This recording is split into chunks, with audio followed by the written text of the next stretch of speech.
Meeting to order. Welcome to the Bloomington Rotary Club's weekly celebration of service for November 3rd, 2020.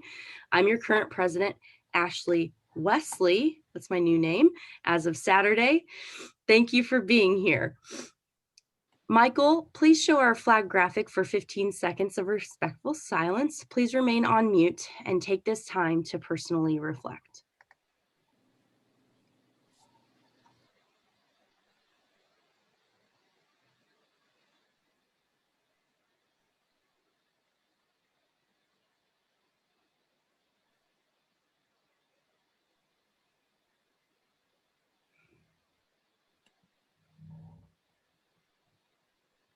Thank you.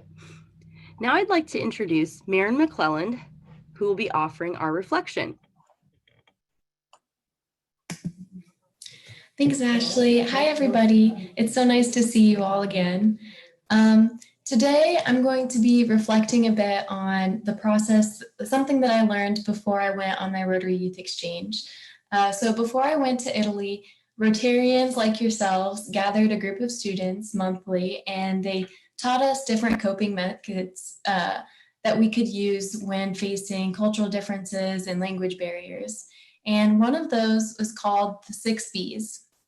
And so they are: be first, be of service, be in the moment, be curious, be on purpose, and be grateful. And using these were supposed to help us through challenging and difficult situations.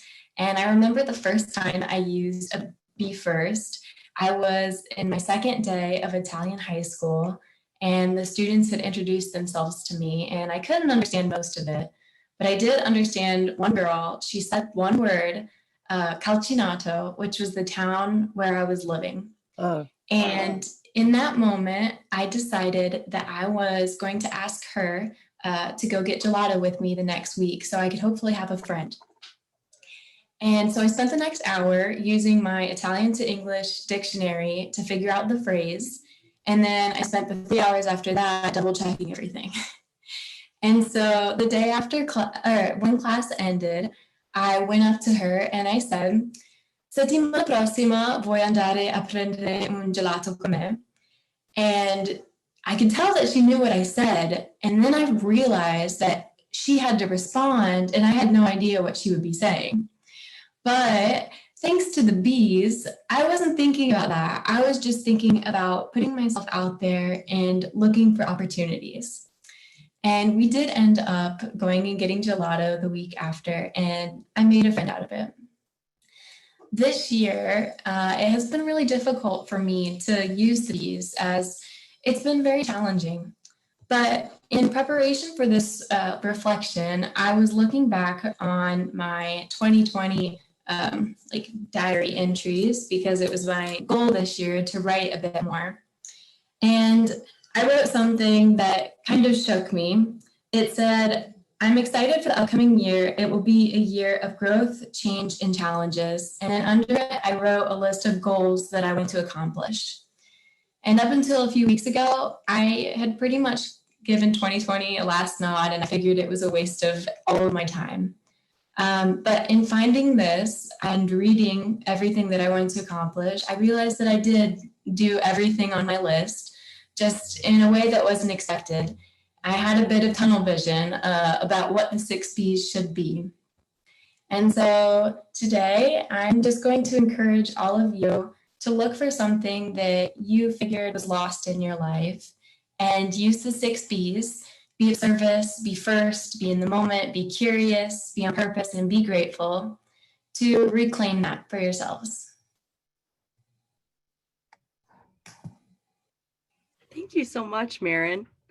I'm certainly going to take that to heart today. Thank you for sharing. Now I'd like to introduce our guests today. We have quite a few. Welcome to everyone. L.A. Williams is here from Smithville Communications and Ivy Tech adjunct professor.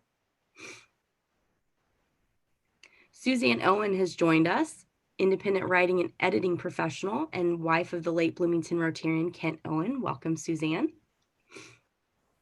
Steve Hinfeld is here, IU Media School faculty member. Welcome, Steve. Claire Dahlman, IU Speak Senior, studying public affairs with a concentration in nonprofit management and leadership, has joined us, a guest of Hank Hijema. Welcome, Claire. Susan Adams has joined us from the New Albany Rotary Club and is a guest of Jim Bright. And Crystal Long has joined us. Anyone else that I didn't catch today? Hi, I'm Julia Lentz. I just messaged you guys within this last week and decided to participate today. So, hey. Julia, I'm so glad you're here. Welcome. Thanks. Nice to meet you. And he's a longtime Rotarian, but I think we need to say a special hi to Tim Thrasher because we don't see him regularly. Hi, Tim. Hi, Tim. Welcome. So glad to have you.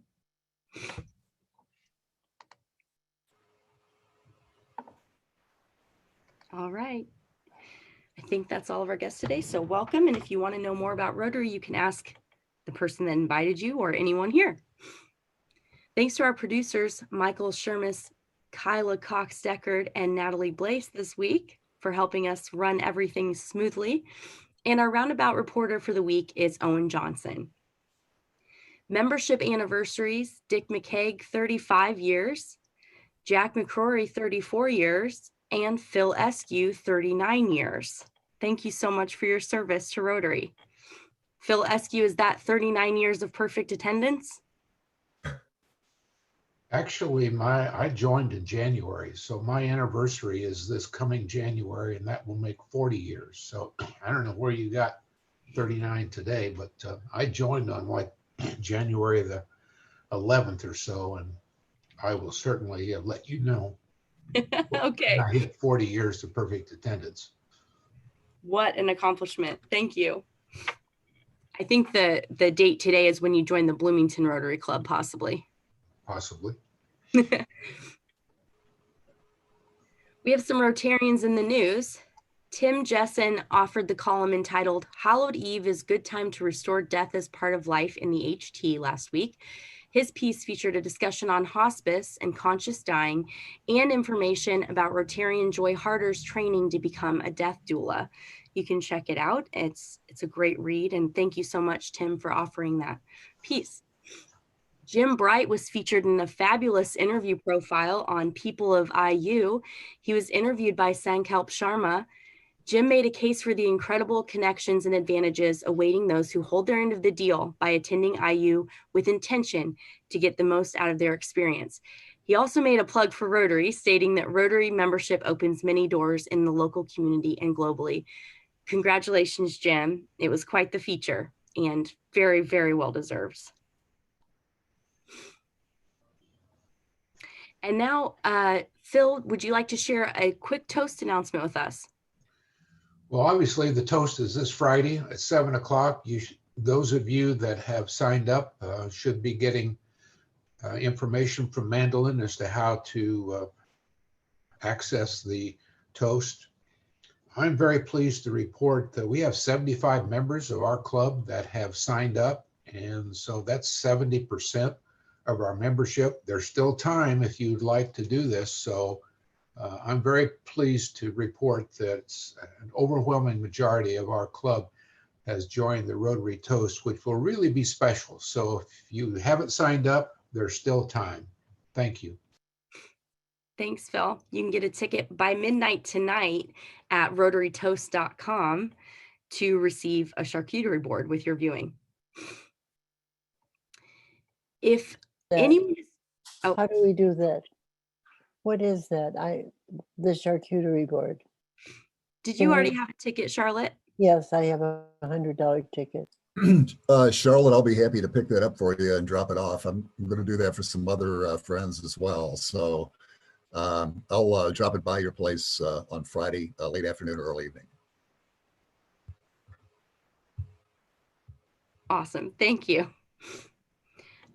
If anyone is interested in learning more about global grants, there's an opportunity for a qualifying webinar tomorrow at 4:30. I'm going to be hopping on.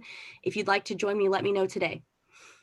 Ryla had a successful event on Halloween. Over 20 students joined Lauren Snyder and the Bradford Woods staff for a fun day of learning about leadership, teamwork, and more. They're hoping that next year they'll be back in person with their regular outdoor extravaganza to learn about leadership. But this year they had a successful time over Zoom.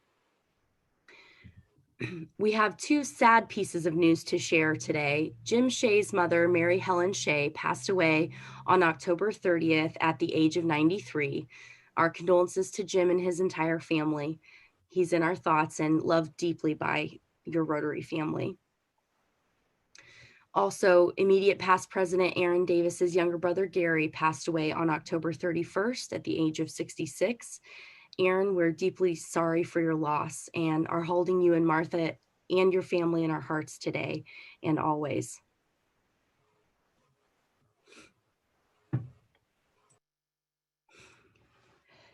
Now I'd like to tell you about some volunteering services that we have coming up. Wheeler Mission always has opportunities. They have some winter volunteer opportunities available. They're seeking a committee for their Silent Night, Silent Auction on December 10th as well. So email Josie Rice at wheelermission.org to sign up. You should have received an email about Salvation Army bell ringing. The first opportunity is November 28th. So please sign up for one of those spots. It's always a good time. And it's very safe. And you're going to be wearing a mask and interacting with people to raise some money for a very needed cause. United Way Day of Action Literacy Backpacks. We still have spots available for the December 2nd, 3rd, and 4th assembly dates. That'll be at United Way. We're putting together 600 backpacks, bookmarks, and other things that go inside the backpacks. So please sign up. This was our district grant, and we need all the support we can get, and it's going to be a lot of fun. The link is the Civic Champs link. So if you need any support with that, please ask Natalie or myself, and we'll be happy to help. And now, Happy Dollars. We haven't had Happy Dollars for a few weeks, so I hope that you've been saving up all your good things to share. And who would like to start? Jim Bright. I'm so happy to have with us today Susan Adams from the New Albany Rotary Club. The idea for our Rotary Toast actually originated with New Albany. New Albany's been doing theirs for some 25 years and they've generated lots of good money for agencies there. So Susan and some other New Albany Rotarians are going to join us on Friday because this year they were forced to cancel theirs because of COVID. So we elected to go on with ours, as you know, and we're going to do ours virtually. Keep our fingers crossed and hope it comes out as well as it has the last 5 years. But welcome, Susan. And this is Glenda, I have Happy Dollars because I see Ron Jensen, who's been under the weather, and Tim Thrasher. And so I'm really thrilled to see longtime friends from Rotary. I'm Raj. This is the news of last week. I celebrated then, but no Happy Dollar was. Yes. And I celebrated today. There are two occasions happened in Indiana last week. The least of the two, Indiana University, won its football game and was highly ranked within the top 20. That's great news. I give $10 for that. And the best news for last week is the announcement by Sally that Ashley is ready to get married. That is the news the Rotary Club been waiting for so long. It brought a smile and happiness to me, and I honor that with the $25. Thank you so much, Raj. This is Sarah. I've got $10. I actually make it 26 because I'm keeping the list of emails to send to Mandolin for the toast, and this week we added 26 Rotaract emails. Thanks to Marin. And they will, in the past, Rotaract has helped us with coat check and registration desk activities. And they wanted to be involved this year, but I had no idea there were 26 members of the Rotaract Club. And so they'll be viewing the toast, and we hope you enjoy yourself as our guests. This is Charlotte. And last week we talked about free coffee for the people standing in line voting. And I wanted to celebrate that. So this is in honor of the Oh, $10 in honor of the generous anonymous somebody or other, woman or man, who has been giving free coffee to those standing in line for the election. Hello. Hi, Gus. I want to put in 20 happy dollars. Connie and I celebrated our 18th wedding anniversary last month. Wow. Connie is actually out interviewing somebody right now. And it's been 18 years of wonderfulness, even though it seems like 48, but I mean that in a good way. And at the end of this month, we're actually going to celebrate 7 years since we moved to Bloomington from New York. 7 years have gone by really quickly. So thank you for that. This is Hank. I would like to pledge $20 in honor of our guest, Claire Dalman, who is competing for the Rotary Internet Global Scholarship. Maybe Claire, you can say hello to the club so they all see you pop up.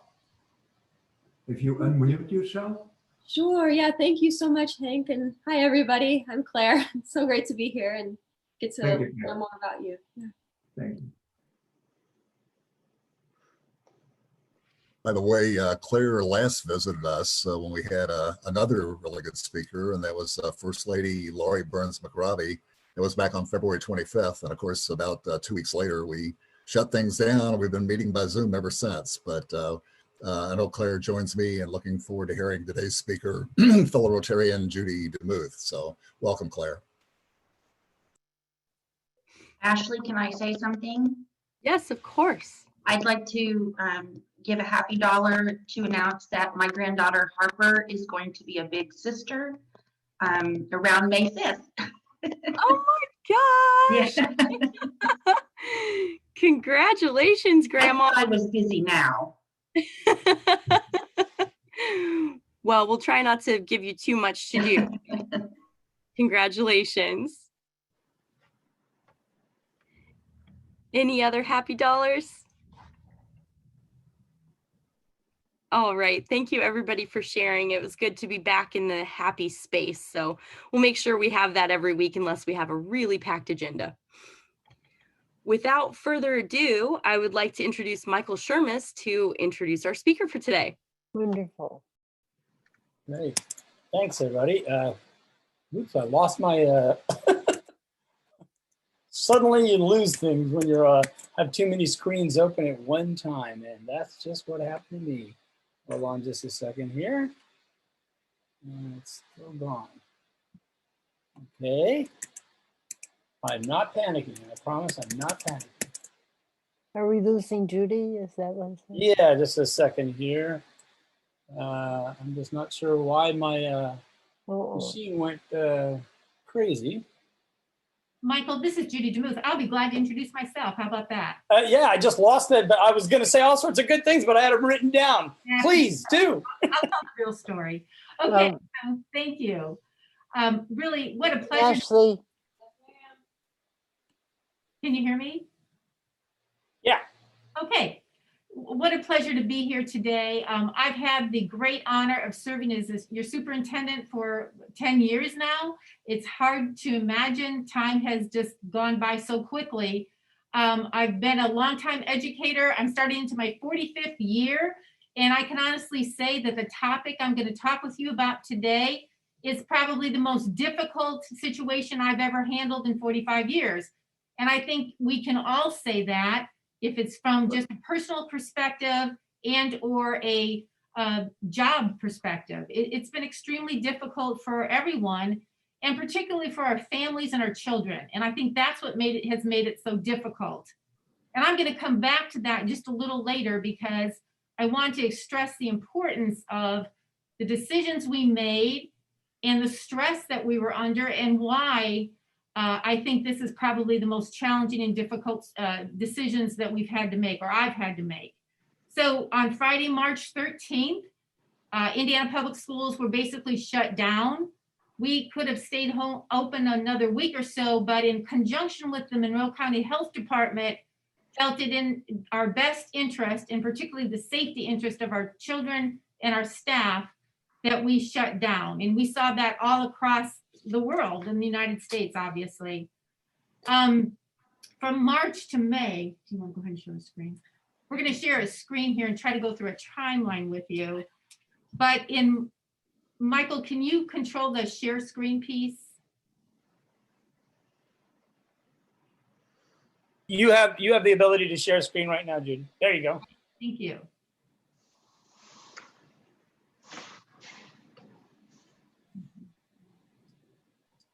So in March to May, we were thinking and worried and really working diligently to make sure that we could continue our quality education through May 7th.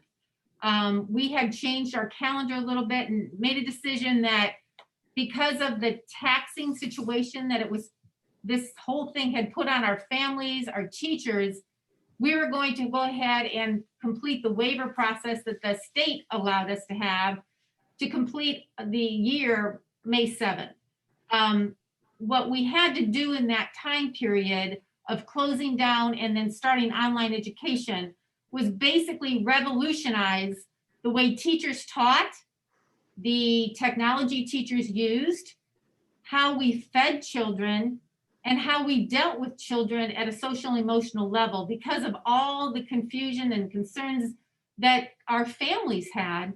It became extremely challenging, and we had to have a lot of resources to help them.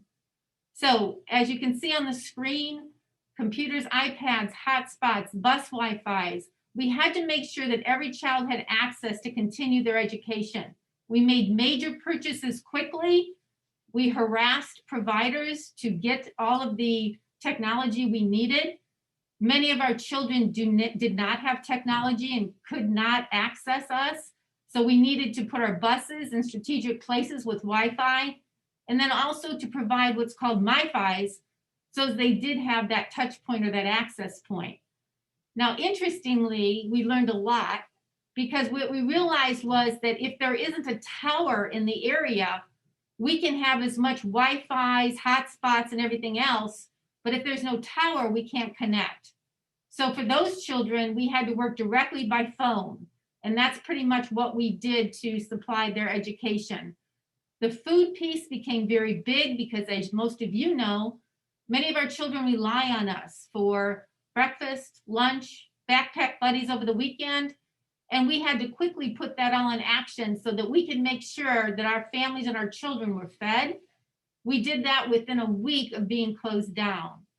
And then also the wraparound services to maintain the social emotional being of our children became very complex, because basically we were working with the entire family. We had many families, as you can well imagine, as many of you may have been challenged with, who this really put a very taxing situation on their world, particularly in the areas of childcare, work, obligations, and safety.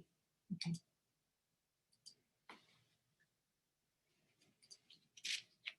We began ordering, I already talked about some technology, but as you can well imagine, we were not stocked with PPE, masks, face shields, cleaning items were unbelievable. And of course, everybody in the world was doing the same kind of ordering. So that presented its challenges. We had misters that we used for the classrooms to spray them down. And then we had to think about all the hand washing, looking at the precautions, masks, hand washing, social distancing, over and over and over again. What will it take us to do these things? We created hand washing stations for outside. We created clear dividers for students and staff to use when as needed. We had to prepare for social distancing in schools and on buses. And outside structures. We knew that in time, we'd probably have to go outside, and that would probably be the best situation. And then, of course, we had to hire people for intense cleaning. Now, we were shut down and we were virtual, but as we were virtual, all these things were going on because very quickly, the state of Indiana, Department of Education with Jennifer McCormick, put together a guide called In Class. And we followed that guide. And the impetus for that guide was to get schools open as quickly as possible. And I'm going to tell you a little bit about that in a minute. And then, of course, we planned for virtual graduation and talk about disappointing all those things that our kids deserve, that we cherish in our own lives and as families. We couldn't provide for our kids. So how are we going to do that in a way to honor them, but then create a situation where they, can remember it forever? And I'm certainly, they will remember it, but it certainly wasn't the way we wanted to honor that. But we did have virtual graduations. Okay. So the communications, as I mentioned, In Class was trying to put quickly a plan together for every school in the state of Indiana to try to reopen as quickly as possible. And the reasons for that are that most of our staff members have been trained in face-to-face instruction. I kept telling our principals, that's our bread and butter. That's what we do best. We service our kids and educate our kids best when they are with us.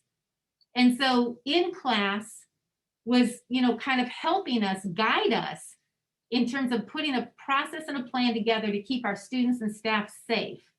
So we were getting our guidance from the State Department of Education, the State Department of Health, the Monroe County Health Department. Numerous community meetings were held and numerous teacher staff meetings were held. We put together a comprehensive reentry and recovery plan. And during the time that we did that, and you're going to see some of our committees because we had numerous people on those committees, what we learned during that time as we were doing this is that we had closed down the school year. We were conducting virtual summer school, and we had one of the largest summer schools ever this past summer. And on top of it, our community was clamoring for childcare. Because as you can imagine, many families, parents who work 2 and 3 jobs, rely on us for all kinds of things, but particularly childcare, because they couldn't afford childcare. No one was providing childcare.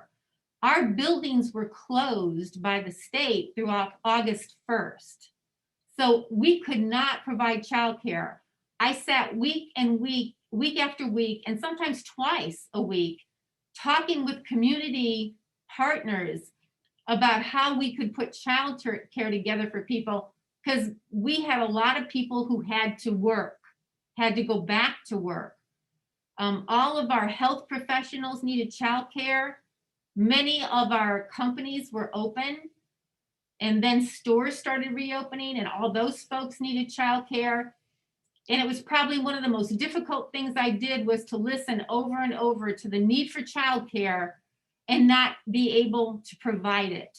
Because as you know, a couple of years ago, we really took a big leap and opened up an early learning center.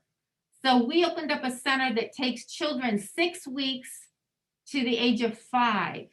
And so people were really asking, why aren't you opening that? We need you. We have to go back to work. So it was very difficult. So we put together an original reentry and recovery plan based on all the guidance we've been receiving. It was approved by the board in June. However, during that time, we were being guided to working with the health department as we reopened.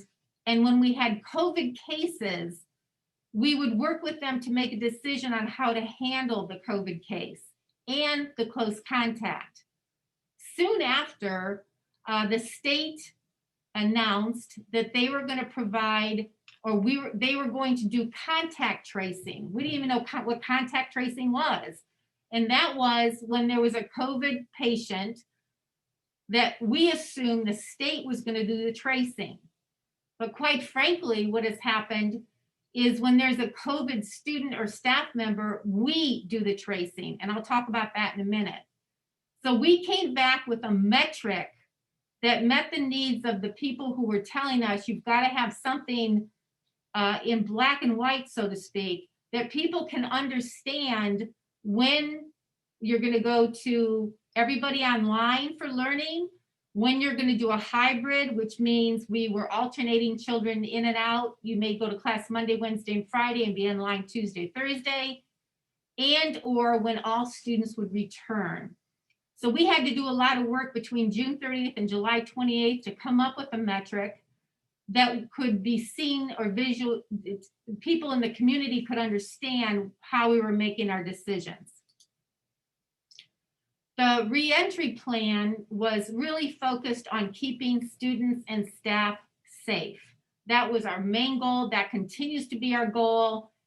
This morning I was in a meeting. They said, how long will this last? I said, hey, if I knew that, I wouldn't be in this role. The bottom line, it's going to last as long as we have to make it last to make sure everybody's safe. The Indiana High School Athletic Association and the Music Association, ISMA, it governs extracurriculars.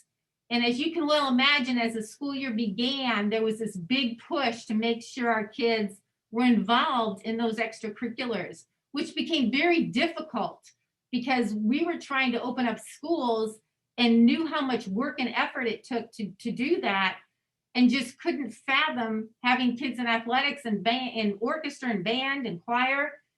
So we had to work very diligently to try to provide a safest environment as possible for those students to be able to participate, recognizing that those two organizations gave us kind of another group, if you will, to handle the liability that we are going to be confronted with. Because at the end of the day, we're kind of tiptoeing around a lot of liability, and we all know that as a school corporation.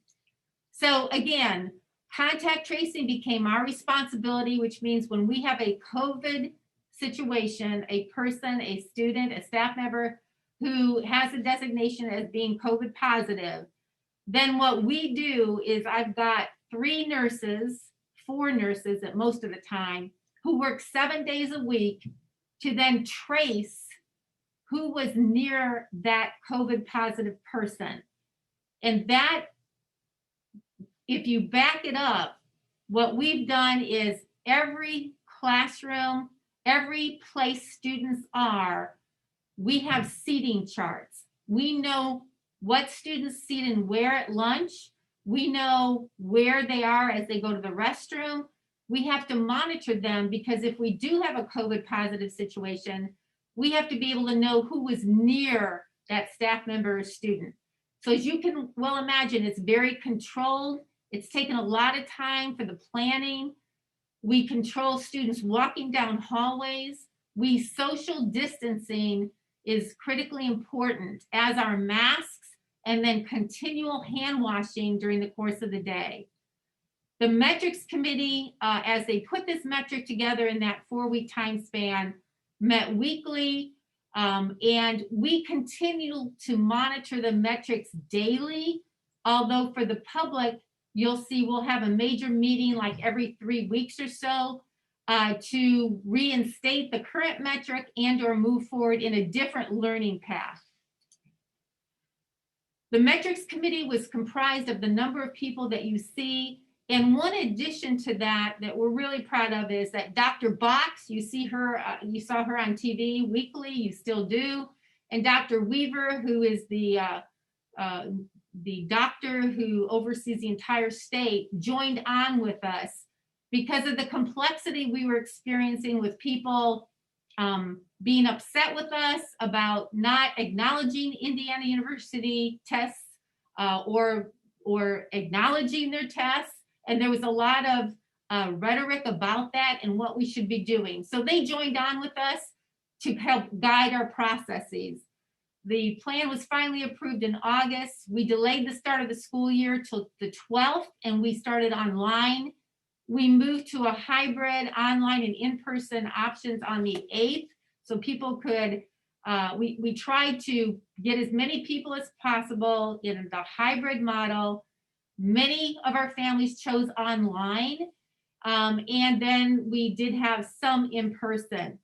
We moved to a 5-day per week and online option on October 12th, which means our our students are now able to attend 5 days per week. And we have probably, last I looked, we have about 38% of our students online and the rest of them in person.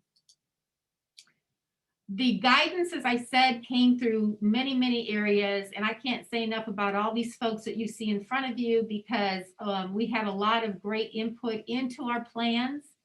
Okay. And then the original student and staff reentry committee, these were all the teachers and all the folks that joined for grueling conversation on how we were going to bring our students back in person. And then the metric committee, this is a group of the folks that just, again, agonized over how we could put a metric together that people would understand, and it was simple, and it responded to the needs of the community in telling people what learning situation we were in at the time and what the metrics of the community were. So the learning status, as you can see here, we tried to simplify it by green. If we go into a green learning status, we're all in person. We continue our online option. So that 40% of our students who are online could continue. If we go into yellow, our elementary is 5 days in person. Our secondary goes to a hybrid with alternating days by alphabet. And if we get into a situation where our metrics show red, then we are red and all of our students go online. The re-entry metrics are, like I said, monitored daily. You know, we're always watching the metrics. In fact, the whole state we're watching. But you can see we're relying on what's called percent positivity, positive cases per day, positive cases per day, and this is the per 100,000 you probably read about. How long does it take for our tests to turn around? How quickly can we, process the tests and then get the results? And then the contact tracing, how long does it taking us? So the metric committee meets formally every 4 weeks, and they'll come up on that day, and you can see the dates that are there and show the various pieces or how we analyze what that metric is on that given day. And then we give our community the learning status. Now, again, I want to repeat that if students, families feel that they need to be online, then we continue that throughout whatever learning status it is. So we continue that part. Many of our families could not handle the online piece. It was very difficult for them. They had to work. And so they really wanted to make sure that their kids got back in school. And that's why we tried to push forward to open the school safely so that our children could get the learning and the education that those families needed for them. There was a lot of input, question about using all tests versus unique individual at that time. You can see a statement by Lindsay Weaver, who was our medical officer, and she again worked with us continually as we put this together. And then we use a stoplight to kind of show what our community, what learning status we are in. And I think that the most difficult part of this, I have to say, next one, has been making sure that we use these precautions and the involvement or the people that we have into our buildings to make sure those people understand all the screening procedures, what kinds of expectations they have when the kids come in. But I'm going to be honest with you, it's a very sterile environment. The first couple of weeks we brought kids back into the building, principals were calling me saying, this is horrible. It's so sterile. It's not the kind of camaraderie our kids deserve. But at the end of the day, it's the safest way we could have kids back into the building. We have our metrics committee meetings. Our contact tracing is 7 days a week. And the reason it's 7 days a week is, kids or families have become COVID, or they know that they're COVID positive, possibly on a Friday night, a Saturday, or a Sunday. we get the call and we are on going through contact tracing and seeing who was near them so that we can turn that around that day or the next day. So we can get those kids quarantined or those adults quarantined so they don't come back into the building. The social emotional wellness of our staff and our students has been really intense.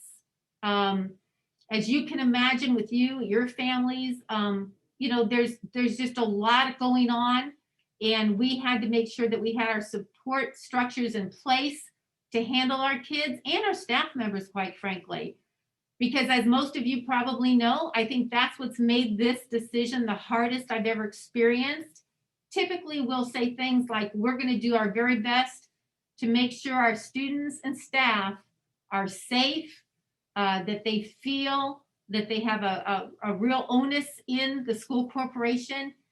And quite frankly, we had a lot of staff members who were, I'm going to say, really concerned about coming back, really concerned for their safety, really concerned for student safety. And those were real feelings. And so, you know, from my perspective, I think that's what's made this decision so horribly difficult. It's the first time in my life I had to make a decision where kids had to take a priority and the needs of the family versus our staff members. And that was extremely difficult. It was grueling because you never really want to do that. We've never had to do that. But again, a lot of our staff members were concerned about safety for them and their families. And that was very real. We're trying to create a semblance of normal school activities. We are taking every precaution that we can. All of our clubs are virtual at this point in time. We do have some robotic kids that are just unbelievably talented, and they're going to have some competition. So we're thinking about possibly allowing them to start to do some work in an in-person environment. But that staff member then would be responsible for making sure that those kids were socially distanced consistently and that all the protocols were met. And of course, our number one priority is educating our children. And, you know, again, that's been extremely difficult because our teachers weren't accustomed to, you know, changing on a dime, so to speak, and moving into a virtual environment, and then continuing in that environment and making sure that we are achieving the top quality education that, again, our kids deserve. So all of that kind of is a very quick snapshot of what we've been involved in for the last number of months. So what does that get you? That gets you, looking forward, a new superintendent. So here we go. We do have a search calendar for the new superintendent. As most of you probably know, I did retire last year, but when this hit, I certainly knew and appreciated the fact that a new person it would be very difficult for a new person for many reasons. I mean, you've read about a lot of reasons in the paper, I'm sure. But again, it's been very stressful and very difficult. So I felt, in all honesty, if I could put something together and the new person come in, hopefully after we have a vaccine, hopefully all this is behind us, it would be just a really good situation for them. So here is a calendar. The board has chosen BWP, and Ron Barnes is a member of Rotary. He's chairing this committee, and you can see the timeline for the superintendent search.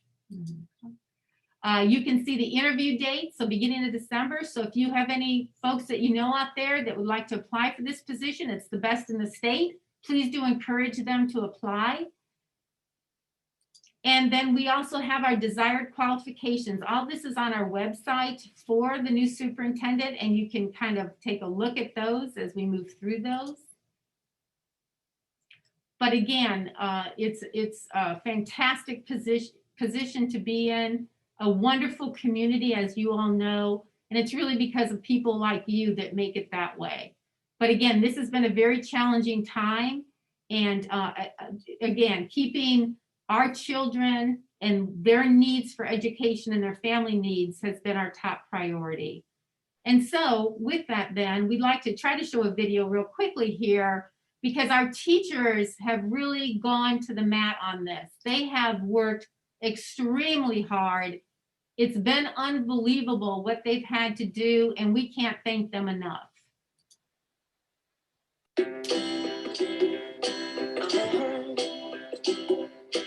If you ever find yourself stuck in the middle of the sea, I'll sail the world to find you. If you ever find yourself lost in the dark and you can't see, I'll be the light to guide you. Find out what we're made of, when we are called to help our friends in need. You can count on me like 1, 2, 3, I'll be there. And I know when I need it, I can count on you like 4, 3, 2, you'll be there. 'Cause that's what friends are supposed to do, oh yeah. Ooh, ooh,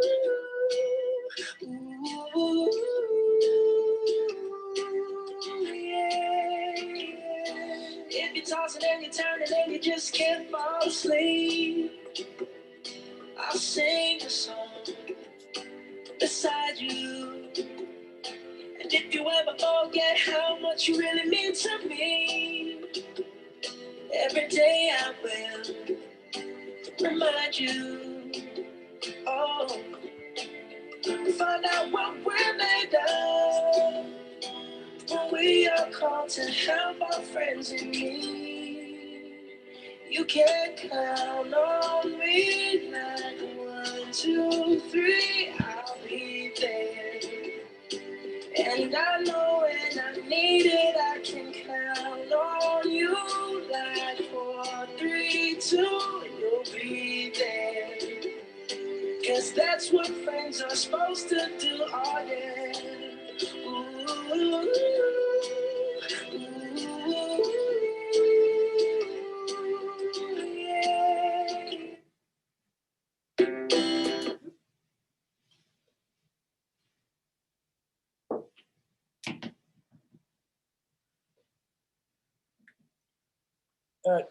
Dr. DeMuth, can I do a quick introduction that I didn't get to do, just so that people know who you are?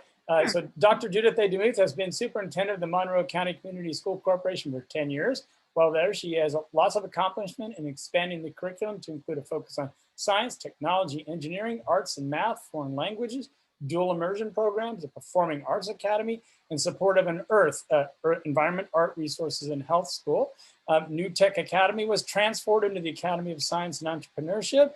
AGEM's Girl in Engineering's Math Science program was initiated along with an early learning center service serving children 6 weeks through the age of 5. Schools have received numerous accolades and awards during her tenure. She has also served as the president of the Region 4 Indiana Public School Study Council. She is a LaPorte Chamber Athena Award winner, recipient of the Bloomington Chamber's Franklin's Initiative 2016 Lifetime Achievement Award, 2017 Bloomington Woman of the Year, and received the Indiana University School of Education 2018 Distinguished Alumni Award.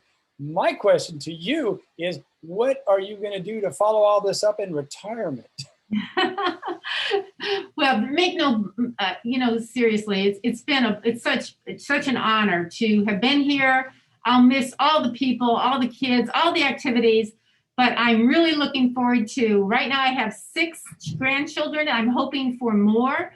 And so that's where I'm going to be spending my time. So looking forward to it.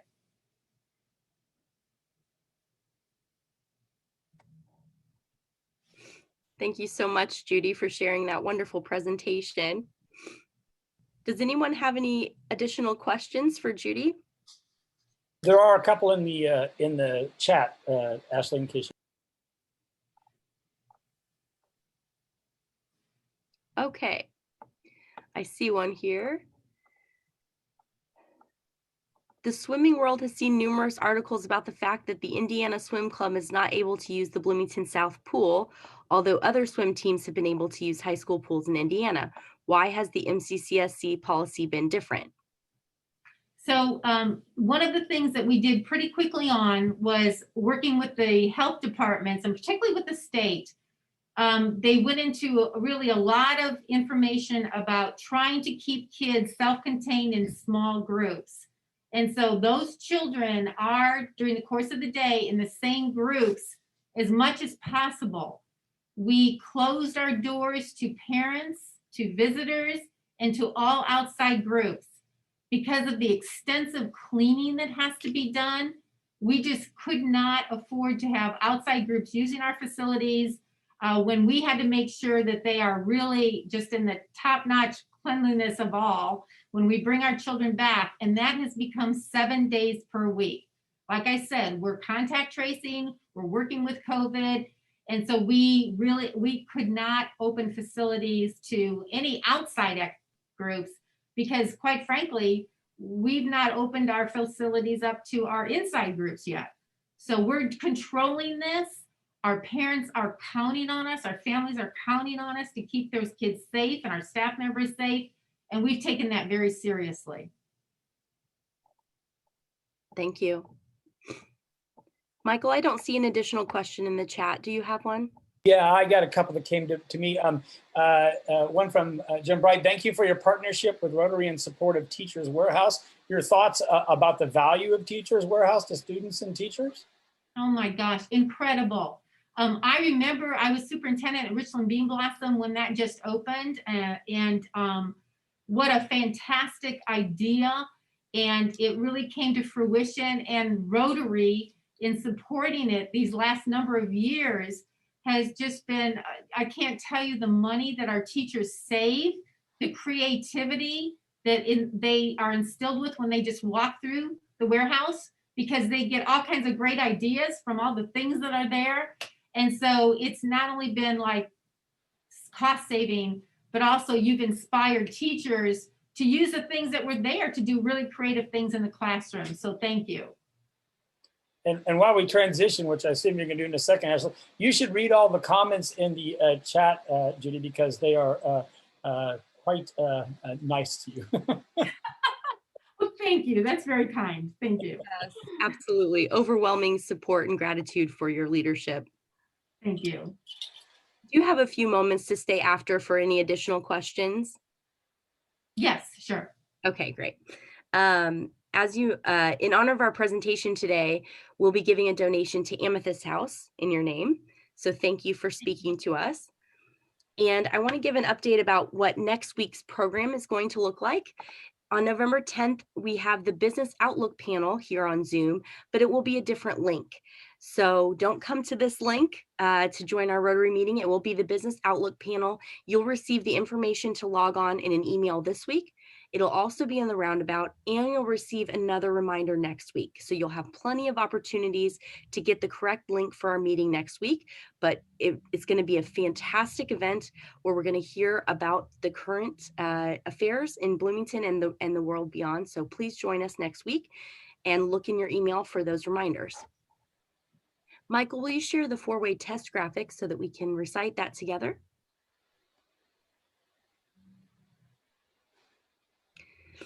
Of the things we think, say, and do. First, is it truth? Second, Is it fair to all concerned? Third, Build goodwill and better friendships. And fourth, will it be beneficial to all concerned? And Fifth, fifth, is is it it fun? fun? Thank you. Okay, we have an additional question here for Judy.